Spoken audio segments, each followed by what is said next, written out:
हम पढ़ेंगे तापमापी अर्थात थर्मोमीटर। घर में किसी को बुखार आने पर उपयोग में लाया जाने वाला तापमापी तुमने देखा होगा। उस तापमापी को चिकित्सकीय तापमापी कहते हैं।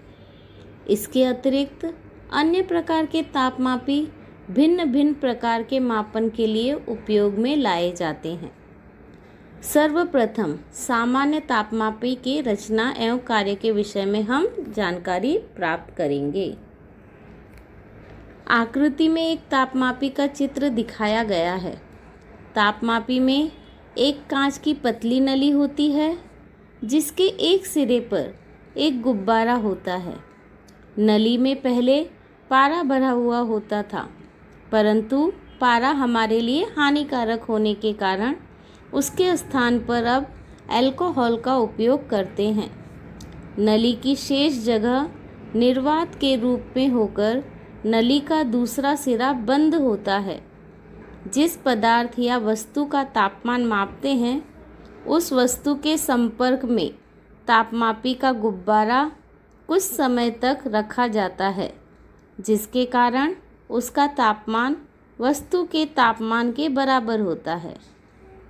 तापमान में हुई वृद्धि के कारण अल्कोहल का प्रसरण होता है और नली में उसका स्तर बढ़ता है।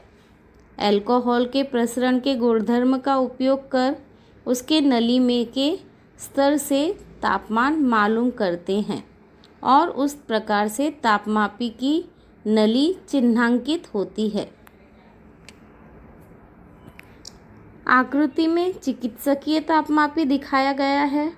एक स्वस्थ मनुष्य के शरीर का तापमान 37 डिग्री सेल्सियस होता है, जिसके कारण चिकित्सकीय तापमापी में सामान्यतः 35 डिग्री सेल्सियस से 42 डिग्री सेल्सियस तक के तापमान का मापन करने होता है।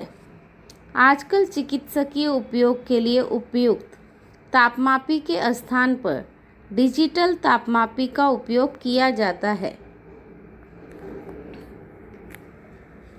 इसमें तापमान का मापन के लिए ऊष्मा के कारण होने वाले द्रव्य के प्रसरण का उपयोग न करते हुए एक संवेदक का उपयोग करते हैं, जो शरीर से निकलने वाली ऊष्मा का और उस आधार पर तापमान का प्रत्यक्ष मापन कर सकता है। प्रयोगशाला में उपयोग में लाया जाने वाला तापमापी आकृति के अनुसार ही होता है, परंतु उसके तापमान की गणना करने का विस्तार अधिक हो सकता है। उसके द्वारा -40 डिग्री सेल्सियस से 110 डिग्री सेल्सियस के बीच का अथवा उससे भी कम व अधिक तापमान का मापन किया जा सकता है। दिन भर के न्यूनतम और अधिकतम तापमान का मापन करने के लिए एक विशिष्ट प्रकार के तापमापी का उपयोग करते हैं, जिसे न्यूनतम अधिकतम तापमापी कहते हैं। कोई एक गर्म वस्तु और ठंडी वस्तु एक दूसरे के संपर्क में रखने पर उन दोनों में ऊष्मा का आदान प्रदान होता है।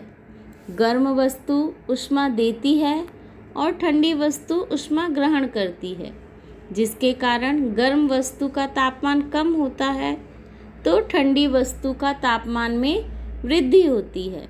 अर्थात गर्म वस्तु में परमाणुओं की गतिज ऊर्जा कम होती जाती है तो ठंडी वस्तु का परमाणुओं की गतिज ऊर्जा बढ़ती जाती है। एक ऐसी स्थिति आती है कि उस समय दोनों परमाणुओं की औसत गतिज ऊर्जा समान होती है, अर्थात उनका तापमान भी समान होता है।